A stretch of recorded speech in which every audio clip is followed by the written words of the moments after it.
अस्सलाम वालेकुम dear student. आज हम आइल्स पार्ट 2 के बारे में बात करेंगे। यानी मैंने फर्स्ट पार्ट में डिटेल में बात की थी आइल्स के बेसिक चीज़ें के बारे में। मैं स्पेशली बात कर रहा हूँ आइल्स स्पीकिंग मॉड्यूल की, ठीक है।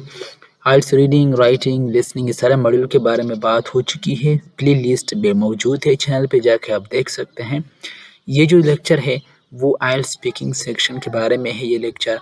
अच्छा, पिछले लेक्चर में मैंने बेसिक चीज़ें, फॉर्मेट सब कुछ समझाया था। आज हम डिटेल में सारे पार्ट को, पार्ट 1, पार्ट 2, पार्ट 3 को डिटेल में समझने की कोशिश करेंगे यहाँ पे, ठीक है। ये सारी चीज़ें हम आज डिस्कस करने वाले हैं। आइल्स स्पीकिंग सेक्शन जो है, टाइमिंग, फॉर्मेट, कितने पार्ट्स हैं, ये सारे डिस्कस हो चुके हैं।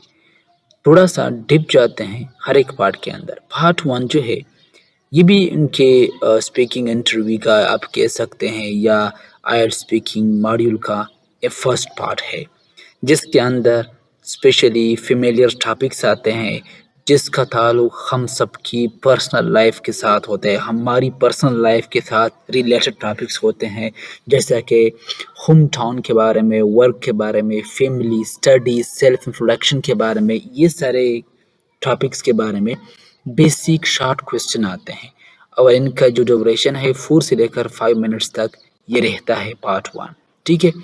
एक चीज़ मैं आपको बताता चलूँ, आपने याद रखनी है ये एक स्ट्रेटजी, कि your answer should not be too short and not too long, right. ना तो ज़्यादा शॉर्ट होना चाहिए आपका आंसर, जैसा कि एक लफ्ज़ पे मुश्तमिल, ना इतना ज़्यादा लॉन्ग कि आप पूरा स्पीच बना के उसके सामने प्रेजेंट कर दे। बल्कि कोशिश करें कि आपका मकसद ये होना चाहिए तुम्हारे आंसर का, कि 2 से लेकर 3 सेंटेंसेस या 2 से लेकर 5 सेंटेंसेस पर आंसर आप रिस्पांस दे सकते हैं, पर आंसर के लिहाज से, ठीक है। बाकी अगर हम क्वेश्चन देखें, सिंपल क्वेश्चन आते हैं। For example, where is your home town. अब यहाँ पे एग्जामिनर का सवाल है, कैंडिडेट जो उम्मीदवार है उसी कैंडिडेट का आप रिस्पांस देके, I come from Manchester, which is located in the north. It is famous for its historical architecture. तो उसने कितना, कौन सा इस सिंपल अल्फाज में प्रेजेंट किया, और चूंकि उनके एक्स्ट्रा फैक्ट्स भी मालूम था अपने होम टाउन के बारे में, तो उसने ये भी ऐड किया अपने रिस्पांस को ज़्यादा स्ट्रांग बनाने के लिए। It is famous for it historical architecture. बहुत अच्छे खूबसूरत आर्किटेक्चर वहाँ पर मौजूद है, स्पेशली उनकी जो वहाँ पर इमारत इंफ्रास्ट्रक्चर डिज़ाइन हो चुका है पुराने दौर में, हिस्टोरिकली वो काफ़ी अभी तक हिस्ट्री रखती है वो आर्किटेक्चर जो है, वो मॉन्यूमेंट्स, ठीक है। एग्जामिनर का सेकंड क्वेश्चन यहाँ पे उनसे है, हैज़ इट चेंज रिसेंटली, क्या वो अभी चेंज हो चुका है पहले जो था। तो कैंडिडेट का जो रिस्पांस है, यस क्वाइट लॉट, काफ़ी ज़्यादा, राइट। क्यों? New infrastructure has been built making it much busier than before.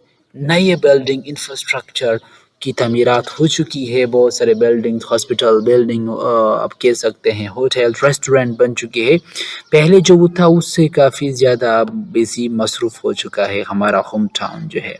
तो कितने सिंपल क्वेश्चन आते हैं फैमिली के बारे में, होम टाउन के बारे में, ठीक है। और इनके जो कॉमन क्वेश्चन टाइप्स है, इनके अगर हम सेंटेंस स्टार्टर देखें, इस तरह के वर्ड्स के साथ इनकी सेंटेंस स्टार्ट होती है।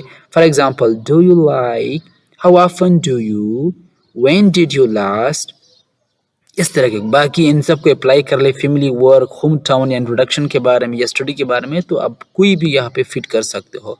When did you last time visit your grandparents, when did you last time go to the, for example, go to Islamabad, how often do you, how often do you watch your favorite movies, how often do you watch your favorite movies, do you like to take coffee, do you like to take a tea, do you like watching movies, do you like spending time with your family।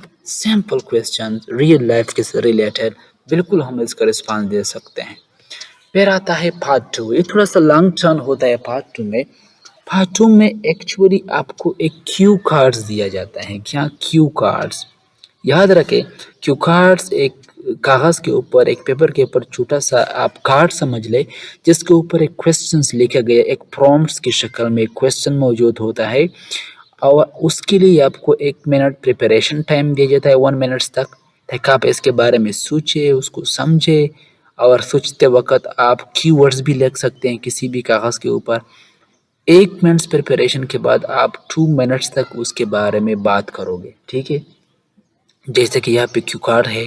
Describe a teacher who influenced you. اس teacher کو describe کر لو جس نے آپ کو influence کیا، اس کا آپ کو متاثر کیا، انفلوئنس کیا تھا. تو آپ 1 سینٹنس کے اندر آپ اس کا آنسر نہیں دے سکتے، بلکہ آپ کو 2 منٹس تک ایک اسپیچ، ایک چھوٹی سی چیز تیار کرنی ہے تاکہ آپ کو 2 منٹس تک اس کے اوپر بات کرنے کا موقع ملے. تو اس کے لیے ایگزامینر کیا کرتا ہے، یہاں پہ کیو کارڈز کے نیچے آپ کو ایک پوسٹ دے دیتا ہے ہنٹس کی شکل میں، تاکہ آپ اپنا رسپانس اچھی طرح سے آرگنائز کر کے تیار کر لو. یعنی ایگزامینر آپ کو کہتا ہے یو شوڈ سے، آپ کو کہنا چاہیے ہو دے ور یا ہو ہی واز، وہ ٹیچر تھا کون، what subject he was taught to us، وہ آپ کو کیا پڑھا رہا تھا، وہ سبجیکٹ they taught، وہ کون سبجیکٹ پڑھاتے تھے اگر ٹیچر زیادہ ہے، how they taught یا how he taught it، وہ کس طرح پڑھتا تھا، and explain why this teacher influenced you، اور یہ بھی اس چیز کی بھی وضاحت کر دے کہ وہ اس ٹیچر نے آپ کو کیوں انفلوئنس کیا تھا. آپ یہ سن کے آپ 1 منٹ تک پریپریشن سٹارٹ کرو گے. اب یہاں پہ پریپریشن کے لیے ایک اسٹریٹجک انسائٹ یاد رکھے، write key words in structure, do not write full sentences, کیونکہ آپ کے پاس صرف 1 منٹ ہے، اس کے بعد آپ نے 2 منٹس تک اس کے اوپر بات کرنی ہے. جیسے کہ یہاں پہ ایک کینڈیڈیٹ نے تیار کیا ہے mister Thomson, history, passionate, storytelling, mock trial, critical thinking, change perspective. یہ کیا انڈیکیٹ کرتا ہے؟ اس کی اینگل سے دیکھے تو وہ یہ انڈیکیٹ کرتا ہے کہ وہ ٹیچر جس نے مجھے انفلوئنس کیا تھا وہ مسٹر تھامسن تھا. ہمیں وہ ہسٹری پڑھاتا تھا، کافی پیشنیٹ تھا، رائٹ، اپنے سبجیکٹ کو لے کر اسٹوری ٹیلنگ میں کافی ماہر تھا، اس کے سب اسٹوری ٹیلنگ کے ساتھ ہمیں پڑھاتا تھا، موک ٹرائلس زیادہ لیتا ہم سے، اس نے ہماری کریٹیکل تھنکنگ ڈیولپ کیا، ورلڈ ویو جو تھا ہمارا پورا اس نے پرسپیکٹیو چینج کیا ہمارا ڈفرینٹ چیزوں کو لے کے. تو اس طرح ہم ان سے انفلوئنس ہوئے، اس نے ہمیں انفلوئنس کیا. تو یہ ایک اس نے ورڈس کی ورڈس کی شکل میں اپنا کیو کارڈ کا رسپانس تیار کیا. اب یہ بندہ، یہ کینڈیڈیٹ 2 منٹس تک ایزیلی اس کے اوپر بات کر سکتا ہے. ٹھیک ہے. اچھا، پارٹ 2 میں اگر ہم دیکھیں، ٹھیک ہے، یہ تو ہم نے دیکھا کہ کیو کارڈز کس طرح اپنے ورڈ کے بارے میں دیکھنا ہے. آپ اپنے مونولاگ کو کس طرح سٹرکچر دینا ہے. مونولاگ کا مطلب ہوتا ہے کیونکہ یہاں پہ صرف آپ بات کر رہے ہوگے، you will be the one who will be speaking for 2 minutes, right. تو آپ کا گول مقصد کیا ہونا چاہیے؟ Speak for the full 2 minutes without stopping, بغیر روکے 2 منٹس تک اپنے بات کرنی ہے. تو آپ اپنے چیز کو اس طرح سٹرکچر دے سکتے ہو، پہلے انٹروڈکشن، پھر ڈیٹیل، پھر سٹوری یا ایگزامپل، پھر کنکلوژن. اس طرح انٹروڈکشن پہلے اپنے 2 منٹس میں جو آپ نے تیار کیا ہے، state directly what you are going to talk about. Introduction میں آپ یہ بتاؤ گے کہ ڈائریکٹلی آپ نے بتانا ہے اسٹارٹنگ میں کہ آپ کیس کے بارے میں یا کس چیز کے بارے میں بات کرنے والے ہو. ٹھیک ہے. پھر آپ کیا کر سکتے ہو، ڈیٹیل دے سکتے ہو. ڈیٹیلز کے لیے آپ کافی بیس طریقے سے لنکرز یا کوئی ہیسو ڈیوائس یوز کر سکتے ہو، فرسٹلی یا moreover, in addition to, for instance, یا فائنلی اگر آپ نے کنکلوژن میں جانا ہے، فائنلی. تو یہ وہ ورڈس ہے، firstly, moreover, in addition to, جو ہمارے پیراگراف سینٹینسز کو پر میں کنیکٹ کرتا ہے، ایک لاجیکل سیکوینس لاتا ہے ہم سب کی ایکسپلینیشن میں پیراگراف کے اندر. پھر آپ نے ڈیٹیل ایڈ کرنی ہے، کور دا ہو، what and how, bullet point, right. اپنے پیر کور کرنا ہے ڈیٹیل اس شخص کے بارے میں یا اس چیز کے بارے میں، وہ کون تھا یا وہ چیز کیا تھی، کس طرح تھی. تو یہ آپ نے کور کرنا ہے. پھر آپ کوئی اسٹوری یا ایگزامپل شارٹ میں دے سکتے ہو، ایکسپینڈ آن اسپیسیفک میموری یا ایونٹ ٹو فل ٹائم. کوئی بھی واقعات، ایونٹ اس میں ٹائم کو فل کرنے کے لیے اس میں ڈال سکتے ہو، یا آپ کی ایک خاص میموری اس شخص کو لے کر اگر بعض شخص کے بارے میں ہے. لاسٹ میں کنکلوژن دے سکتے ہو، سمرائز وائی دس پرسن اور پلیس واز امپورٹنٹ، رائٹ. پھر آپ یہاں پہ لوگے فائنلی، رائٹ. پھر یہاں پہ اسٹارٹ کرو گے کہ وہ شخص یا وہ ٹیچر تھا یا وہ جگہ جس کے بارے میں آپ سے کیو کارڈ میں پوچھا گیا ہے، آپ کے لیے کیوں امپورٹنٹ تھا. سمپل یہ یاد رکھے، اپنے 2 منٹس کا جو چیز پریپیئر کرنا ہے، پہلے انٹروڈکشن سے، پھر اس کے بارے میں ڈیٹیل، پھر اس ڈیٹیل میں کوئی اسٹوری یا اپنا ریئل لائف ایگزامپل یا ایونٹ ایڈ کر سکتے ہو، پھر لاسٹ میں اپنے کنکلوژن جانا ہے. Be ready for a brief follow-up question at the end. आपने तैयार रहना है फॉलो अप क्वेश्चन के लिए लास्ट में। वो फॉलो अप क्वेश्चन आपसे पार्ट 2 में नहीं पार्ट 3 में पूछे जाएंगे तुम्हारे क्यू कार्ड को सामने रखते हुए, ठीक है। तो चलो जाते हैं पार्ट 3 की तरफ। इसके अंदर एक एब्स्ट्रैक्ट डिस्कशन होती है इसके भी हम लोग देखें 4 to 5 मिनट्स ड्यूरेशन होता है। यहाँ पे फोकस जो एग्जामिनर की होती है एनालिटिकल एंड वर्ल्ड व्यू देखना चाहता है तुम्हारी, राइट। तो लेट सपोज पार्ट 1 में पर्सनल क्वेश्चन थे, पार्ट आते आते पार्ट 3 में जनरल और सोसाइटी क्वेश्चन आ जाते हैं, राइट। तो इसलिए बहुत स्टूडेंट के लिए बल्कि मोस्टली ज़्यादातर स्टूडेंट के लिए पार्ट 3 डिफ़िकल्ट होता है, राइट। तो इसलिए यहाँ पे शिफ्ट जो है from individual experience to broader topics की तरफ आ जाता है।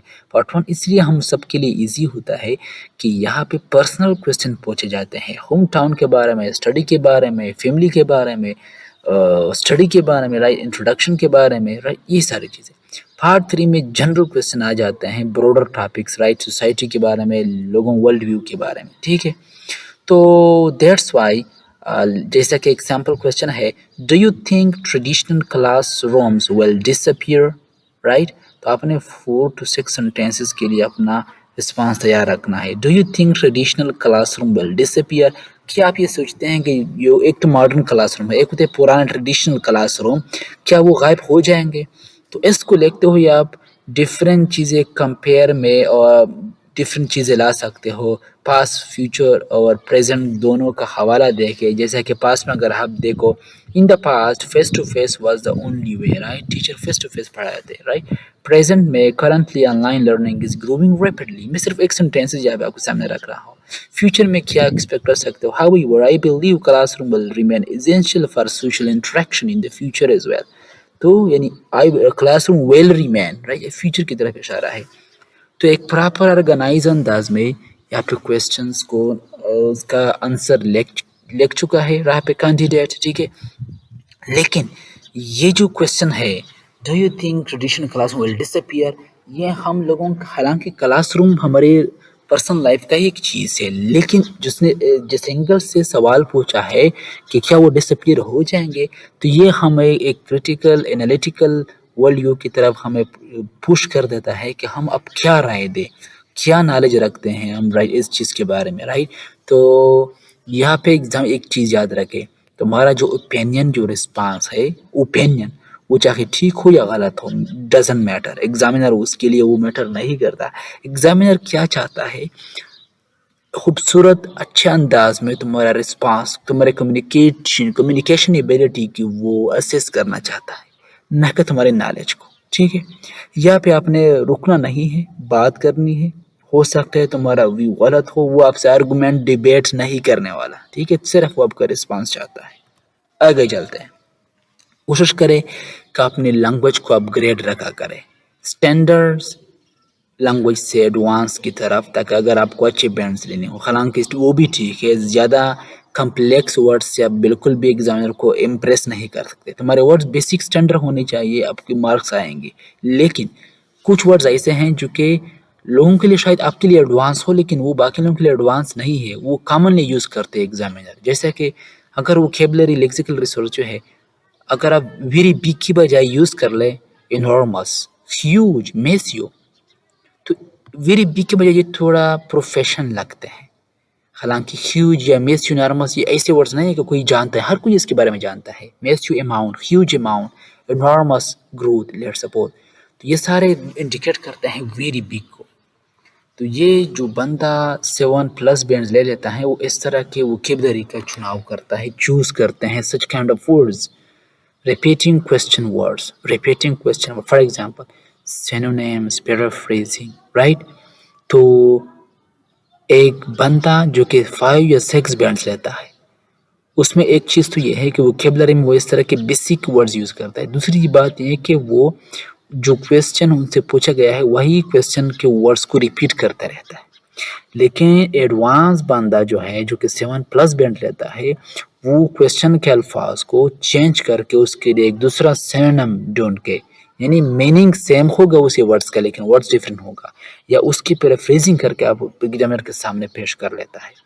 وہ دکھانا چاہتا ہے ایگزامنر کو کہ I have the ability to present anything, the same thing in a different way, with multiple different ways, right?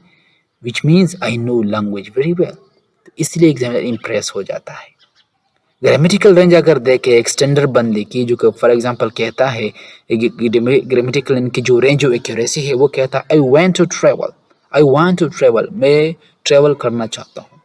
لیکن ایڈوانس بندہ جو ہے بینڈ 7 والا وہ گرامیٹیکل رینج کو کس طرح یوز کرتا ہے؟ فار ایگزامپل کنڈیشنل کا یوز کر کے if I had more time, اگر میرے پاس زیادہ وقت ہوتا آئی ووڈ ٹریول ابروڈ، تو میں باہر سفر کرتا، ٹریول کرتا. سیم چیز لیکن اس نے تھوڑا سا بیوٹیفل انداز پریزنٹ کی یا پیسیو یا کمپلیکس سینٹینس میں ڈال دیتا ہے. Travel is considered by many to be essential for personal growth. Travel is considered by many to be essential for personal growth. بہت سارے لوگوں کی اینگل سے اگر دیکھا جائے سفر کو ایک اچھا پرسنل گروتھ کے لیے کافی ایسینشیل ضروری سمجھا جاتا ہے. تو اس نے الفاظ ادھر ادھر کر کے گھما پھرا کے سیم چیز کہی ہے لیکن with different grammatical structure and accuracy. Travel is considered by many to be essential for personal growth. تو یہ کیا ہے؟ اس نے ایک پیسیو وائس کا یوز کر کے ایکٹیو وائس کی بجائے سنٹنس میں وہ ویرائٹی لاتا ہے، ویرائٹی آف سنٹنس اسٹرکچر. یہ بندہ جو ایڈوانس 7+ بن لیتا ہے وہ یہ سمجھتا ہے کہ یہ سنٹینس تو ہر کسی نے یوز کیے ہوں گے. I want to do something different, something amazing. تو اس طرح کے ورڈ، اس طرح کے اسٹرکچر وہ یوز کرتا ہے، رائٹ؟ تو اب اگر ہم لوگ دیکھیں، اگر آپ کو کیا کرنا ہو کچھ ہائی پروبیبلٹی تھیمس کے بارے میں اگر میں آپ کو بتا دوں. تھیمس کا مطلب یہ ہے کہ ہر سال ڈفرینٹ تھیمس کے اوپر کوشچنز آتے ہیں، ٹھیک ہے؟ کچھ ہمیشہ کامن ہی ہوں گے، رائٹ؟ تو میں چاہتا ہوں کہ انہی تھیمز، انہی ایریاز، انہی ٹاپکس کے اوپر آپ کی ووکیبلری کی اچھی پریپریشن ہونی چاہیے. آپ پریپیئر کریں vocabulary in opinion for these sectors. کون سے سیکٹر؟ ایجوکیشن سیکٹر کے لیے، سوسائٹی سیکٹر کے لیے، انوائرمنٹ سیکٹر کے لیے، ٹیکنالوجی اے آئی کے لیے. اب چونکہ 2023 کے بعد زیادہ تر کویسچنز ٹیکنالوجی اے آئی کے بارے میں آتے رہتے ہیں، یعنی artificial intelligence, automation, internet privacy کے بارے میں اپنی اوپینینس کو ڈیولپ کر لے، چیزیں جرنلز کو پڑھا کرے، نیوز پیپر کو پڑھا کرے، رائٹ؟ ووکیبلری کو تیار کر لے. ایجوکیشن کے بارے میں ہمیشہ سے کویشچن آتے رہتے ہیں، online versus traditional, remote study یا لائف لانگ لرننگ، رائٹ؟ اس کے بارے میں کویشچن آتے رہتے ہیں. سوسائٹی کے بارے میں social media, health and wellbeing, modern daily life, right? تو یہ جو ہے سوشل میڈیا نے کس طرح سوسائٹی کے امپیکٹ پڑا، ہیلتھ ویل بینگ کے بارے میں یا ماڈرن لائف ڈیلی لائف کے بارے میں کویشچنز آتے رہتے ہیں. Environment, climate change, pollution, sustainability, green energy. تو یہ جو تھیم ہے یہ ہائی پروبیبلٹی اس لیے ہے کہ ہو سکتا ہے کہ اس بار بھی ان میں سے کسی سے بھی کویشچنز آ سکتے ہیں. تو کسی بھی چیز کے بارے میں اگر آپ تب بول سکتے ہو کہ اسی چیز کے بارے میں آپ کو اپنی زبان میں بھی نالج ہو، اپنی زبان میں کسی چیز کے بارے میں، کسی سیکٹر کے بارے میں اگر آپ اوپینین رکھ سکتے ہو تو آپ اس کو انگلش میں بھی ڈیولپ کر سکتے ہو. صرف آپ کو ایک خاص کچھ ووکیبلری چاہیے، کچھ سینٹینس اسٹرکچر چاہیے، باقی آپ کو ان کے بارے میں بات کرنے میں پرابلم نہیں ہوگی.